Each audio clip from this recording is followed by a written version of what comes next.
السلام عليكم ورحمة الله وبركاته maanta waxaan jecelahay inaan halkan ku wadaagno dabeecadaha dadka iyo qaababka u kala baxaan iyo sidii dadku u kala dugan yihiin bini'aadmigan Ilaahay abuuray isku samays maaha isku noocad maaha oo hadii la isku wada eekaan lahaa lama gartin kii dambiilaha ahaa iyo kii dambiga lahaa kii wanaagsanaa iyo kii xumaa inkastoo Ilaahay wada garanayo isagu wada abuuray laakiin way adkaan lahayn in bini'aadanku ku kala dugnaadaan oo qofna qofka mu cabsadeen qofna qofka mu gambadeen halkan waxaan igu soo gudbinayaa dabeecadaha dadku ay u kala baxaan runtii way dheer yihiin ilaa 9 dabeecadood baa la sheegaa wadaraasad la sameeyay waa cilmi saxiix oo la gaaray ilaa 9 dabeecadood baa la sheegaa balse laba waxaan ka dhigaynaa fiidiyogan hore waxaan ku soo qaadanaynaa 5 kamid ah dabeecadahaas iyo shakhsiyadaha dadka ka bacdi bal iska eeg adigu halkaad ku jirto una fiirso adiguna isku fiirso saaxiibkaaga iyo familkaaga iyo reerkiinaba bal dabeecadihiina iyo halkay ku dambeeyaan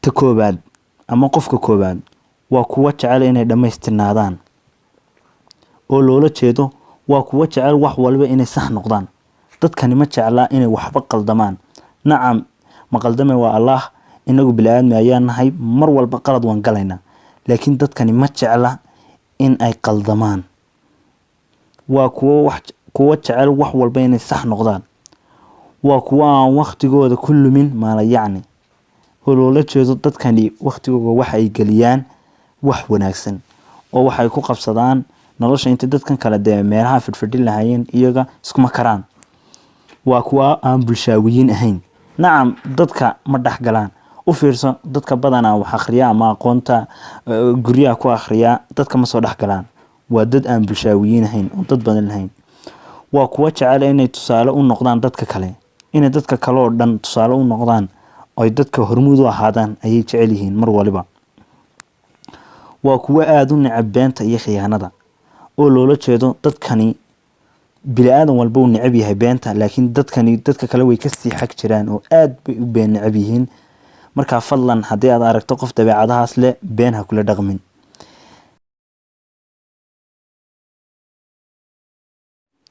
dabeecada labaad iyo shakhsiyadda ay ka turjunto kuwa jecel in la jeclaado waa kuwa caawin iyo wax bixin badan oo loola jeedo dadkani waa dad deeqsiina oo wax walba hura aan waxba la ahayn lacagtu jecel in la jeclaado iyaga waa kuwa hogaamiye dareenkoodu oo loola jeedo dadkani haddii aad maanta wax la wadaagto ama aad moogtahay si yaroo tiiraanyeel aad ula hadasho runtii way kaa naxayaan waa kuwa si fudud ku samaysta saaxiibo badan dadkani waxa la yiraahdaa dadkii kala la mid maaha waxay saaxiib ku samaysan karaan inta yar kula joogan xataa dadka kala la mid maaha waa kuwa inta badan wanaag rajeeya hadana walaac badan dadkani waa dad inta positive ka wax ku sheegayaan hadana way walaac badan yihiin waxay ku oranayaan oo waxaasi sidaas ku wanaagsan yahay sidaas ku fiican tahay wax wanaagsan fikrad fiican baad ka helaysaa laakiin xagga dambe walaac kaaga waxaynay haddii sidaas noqon lahayd ka waran haddii sidaas noqon lahayd ka waran nacam dhibaato xagga dambe ka wataan waa kuwa jecel siraha dadka inay ogaadaan hadana xan badan dadkani waxay jecel yihiin inay sirahaaga ogaadaan hadana xan badan yihiin oo nacam haddii aad wax ku aaminto dadka kale la sii wadaagayaan oo ay kaaga sheekeynayaan waa dad isku wadi kara dad kala duwan oo kala dabeecada waa dad kala duwan oo kala dabeecada isku wadi karaan dadkani waxa la yiraahdaa waxa isku wadi karaan mid aan hadlin mid hadla mid dabeecad waxaan ku yiri dabeecada xoorka kale leh nacam dad aad iyo aad isku fog oo u kala fog oo isku dhaweyn ay isku wadi karaan iyagoo mid walba raali gelinaya waa kuwa naxariis badan hadal fiican dadka kalena dhageysta dadkan waxa la yiraahdaa way naxariis badan yihiin oo haddii aad wax weydiiso moogtahay markaaba way ku siinayaan hadal nadiif hadal fiican bay leeyihiin oo hadal wanaagsan bay kugula hadlayaan dadka kalena way dhageystaan intaas haddii aad ku aragto saaxiibka ama qof familkaaga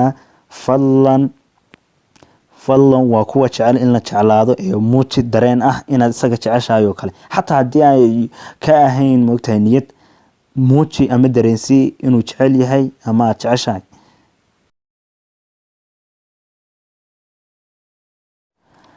dabeecada saddexaad kuwa jecel guusha waxaynu soo galnay waa kuwa jecel guusha waa kuwa jecel inay ismuujiyaan haddana dadaal badan. dadkani waxa la yiraahdaa haddii maanta 10 qof aad wada shaqaalaysiiso oo qof ka mid ah dadkan uu ku jiro inta kale aanay la mid ahayn, mar walba wuxuu jecel yahay inuu ka dadaal badiyo dadkan oo uu dhaafo dadkan oo dhan oo isagu hormuud u noqdo. waa kuwa damac badan, naftoodana ku kalsoon. dadkani waxa la yiraahdaa damacoogu wuu sareeyaa oo intaad ka filanayso 100 jeer damacooga ka badan ay ka sii dheer yihiin. waa kuwa inta badan oo la cadeeya haddana hadal wanaagsan. dadkani waxa la yiraahdaa waa dad furfuran oo qosol badan haddana hadal wanaagsan kugula hadlaya. waa kuwa jecel tartanka iyo inay dadka ka guuleystaan dadka oo dhan. hadda dadka oo dhan waxay jecel yihiin inay tartan la galaan, haddana tartanka iyagu ay u qaadaan ama ay koobka la dhex dhigay iyagu ku guuleystaan. waxay doonayaan hadday shaqo noqoto, hadday meel walba noqoto, waxay jecel yihiin inay hormuud u noqdaan, dadkuna la tartamaan. waa kuwa soo jiidasho leh. waa kuwa naftooda dhiirigeliyo oon u baahnayn dad kale. dadkan waxa la yiraahdaa waa kuwa jecel ama naftooda iyagu kaligeed dhiirigeliyo oo isagu moogtahay noloshiisa maareyn kara oo qof kale u baahnayn inuu dhiirigeliyo ama markuu murugaysan yahay caawiyo oo isaga naftiisa dhiirigelinaya. waa kuwa wax kasta u sameeya inay guuleystaan. dadkan waxa la yiraahdaa haddii guushooda ku xidhan tahay inay ku khiyaamaan, runtii way sahlantahay. hadday ku xidhan tahay guushooda adigoo saaxiibkii adigan kula hadlaya adigoo saaxiibkii inay ku khiyaamaan, way fudud tahay runtii, way ku khiyaamayaan.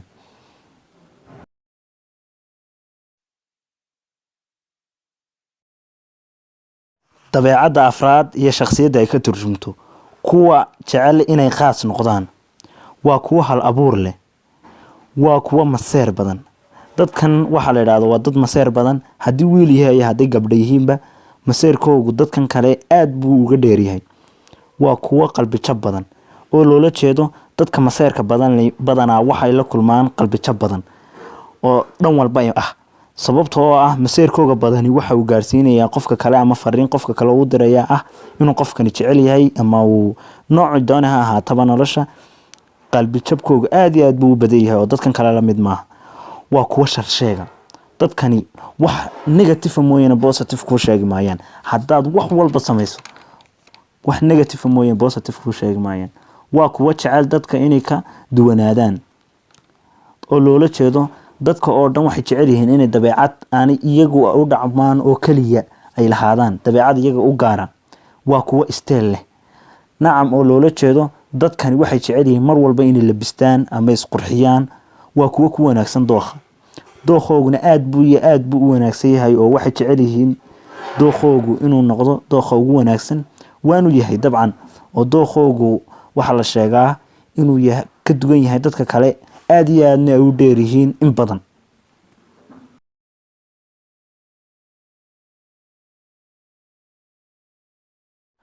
waa dabeecadii u dambeysay barnaamijkeena insha Allah aan kusoo khatimaynay. waxaana saan hore inoogu sheegayna weeyaan barnaamijku inagu dheeraan lahaa haddii aan 9 kaba soo wada qaato odhan lahayn. kabacdi 2 barnaamij baan insha Allah kasoo kala dhigi doonaa, laakiin imika sidaan inii sheegay 5 baan inii soo hormarinayaa, 4 dambana waan dambaysiinayaa insha Allah. marka dabeecadii ugu dambeysay baan galaynaa in barnaamijka insha Allah kaga baxaynay. kuwa jecel inay waxgarad noqdaan. dadka jecel inay waxgarad noqdaan waa kuwa dhibaatooyinka xalliya oo khabiiro ah. dadkani waxa la yiraahdaa wax walba way xallin karaan oo awoodda bini'aadmiga aan dhaafsiisanayn. waa kuwa khabiiro ah oo runtii xallin kara wax walba. waa kuwa jecel kormeerka intay iyagu qaban lahaayeen. dadkan haddii aad maamul u dhiibto oo tiraahdo dadka maamul ama tusaale ay si fiican dhalinteenu u fahmayso, haddii maanta koox lagu dhiibo maamulkeed ama tababaraheed laga dhigo, dadkani kuma fiicna inay iyagu hawsha gacanta ka qabtaan ee waxay ku fiican yihiin inay la taliye noqdaan, sida la taliyaha oo kale ay tababaraha caawiyaan. nacam kormeerkaas ayay ku wanaagsan yihiin. waa kuwa xishood badan. dadkani dadka kale aad bay uga xishood badan yihiin, hadday rag yihiin iyo hadday dumar yihiin. waa kuwa wax badan og oo loola jeedo dadkani waa dad badan mar walba oo garab tagto aad wax ka faa'iideyso, runtii ku caawinaya.